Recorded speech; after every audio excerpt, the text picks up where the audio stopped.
Hey guys, Dazzler Magic here, and sorry if the audio sounds a little different, I will turn off this air conditioner when hell freezes over. Right now, the opposite is happening. Look up any temperature anywhere in Wisconsin. It was snowing out like 2 weeks ago, I think. I hate this and I can't wait for winter, but you know what else I can't wait for? I could barely say that with a straight face. Mark Rosewater's teaser thing about Battle for Baldur's Gate. As if half the set didn't already leak. So am I going to read every little spoiler thing and say, oh, that one we don't know, but that one we do, that one was a leaked card? No. In order to do that, I'd have to give a crap. So I guess if you're way out of the loop on this one, Battle for Baldur's Gate is a Commander Legends product coming out because the last one was just so well received. Legends and Horizons products are the two where Wizards just tries to directly screw with different formats at the maximum amount they can to force everybody to rebuild their decks by moving the bar slightly with power creep. In fact, you could put that on a wiki, that's so accurate. So yeah, a D&D themed set is coming out. It's going to be just like straight to Eternal formats, and yeah. So let's just jump into it. First, we're going to see a returning mechanic that feels apropos. I don't know what apropos is for D&D, making use of a card type. Okay, I think I could have told you that the day after this was announced. Next up, a card capable of making an ox, a boar, or a goat. Hey, if it's similar to Trading Post, I'll take it. Next up, the word 7 appears on 2 cards and the word 9 appears on 1.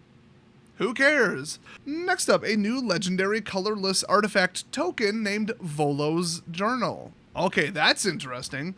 Next, the 10/10 creature with flying and trample that you can cast for 1 green. Why am I not surprised? I'm sure there's a caveat.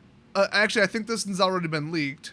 I think it starts at like a lot and then is reduced by something per something, but still. Next up, a lord for demons, devils, imps, and tieflings. Once again, I think that one's been leaked to the best of my memory. I said I wasn't going to play this game, but then I did, so whatever. You know, the has it been leaked or not already game? Where some fat sausage-fingered freak opened up a bunch of packs that they stole? Allegedly. So a Lord card, if you're not familiar, gives a +1/+1 to a certain tribal. Or multiple in this case. Next up, the character we got a lot of complaints about not being in Adventures in the Forgotten Realms gets a card. Well, it wasn't Xanathar. I think they got the opposite type of complaint about Xanathar. It's probably Minsk and Boo, but like, is it that much of a teaser? I think he was in like the first art. I don't know. They added like 10 people to it. He could just be lying. Who knows? Next up, 3 legendary creatures that are gods. Oh, yes. I think we've seen... No, Tiamat was in the first one.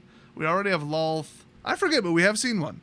Maybe 2. I don't know. Next, a card that enhances all creatures with mana abilities. That I'm very, very sure was in the leaks. And then finally, a spell that can copy something X times. Yep, I distinctly remember that, unfortunately. Next up, here are some rules text that will be showing up on cards. This spell costs 1 less to cast for each opponent you're attacking. Oh, yeah, I remember that.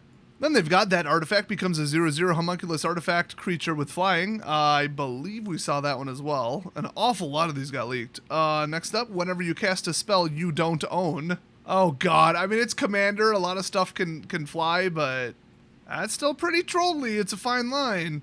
Next up, if you control neither creature, draw 3 cards. Weirdly enough, unless I'm totally delusional, I think that one got leaked as well. Next up, you don't lose the game for having 0 or less life. I don't remember if we've seen that. There's been so much stupid Platinum Angel crap like that lately. In multiple formats, in multiple products. Next up, tokens you control have tap, and then like colon, and that's it, but that doesn't really make sense. You could maybe just arbitrarily tap a token for no reason, but this might be the first half of it. He doesn't say this is a completed statement. Next up, then choose a 3rd player. Oh, they're reprinting Splendid Genesis. How nice of them. Anyway, next up, where X is the total mana value of dragons you control. Oh yeah, they're pushing dragons, but honestly, what we've seen so far looked pretty weak. Then we've got, put a number of time counters on it equal to its mana value. Oh, you probably free cast or count down something. That's kind of neat. Next up, you may cast your commander from the command zone without paying its mana cost. In other words, violate the basic tenets of Commander, which they seem to just absolutely love screwing with. And they shouldn't, because it's awful. Then we've got some flavor words in the set. They're like mechanics, but they're uniquely named. Everybody hated them. So going down the line, we've got Devour Intellect, Homunculus Servant, Big B's Hand, heck yeah, come on, that's one of the best spells ever. Gathered Swarm, Avoidance, Vicious Mockery, oh, love that spell, Blood Drain, Mantle of Inspiration, Animate Chains, Death Ray. Oh, and then we've got Legendary Creature type lines. So they're all Legendary Creature, and then Halfling Knight, okay, I could see that. Tiefling Barbarian, that's just comical. Gith Warrior, Dragon Peasant, Vampire Elf Rogue, which I believe we've actually seen, Bear Warrior, now we're talking, Devil Noble, Human Boar, yeah, Mark Rosewater's a human boar, Cat Devil, and finally, and yes, we have seen this one leaked, Elephant Angel. So we're going to see the debut, which really they ought to rename it at this point, on May 17th at 9 p.m. on Twitch. Or AM, whatever. You probably have something better to do that day. I know I do. You know what? Stay subbed to my channel. I'll cover it. So thanks for watching, everyone. I'm sure you're looking forward to this set, and I'll see you guys next time.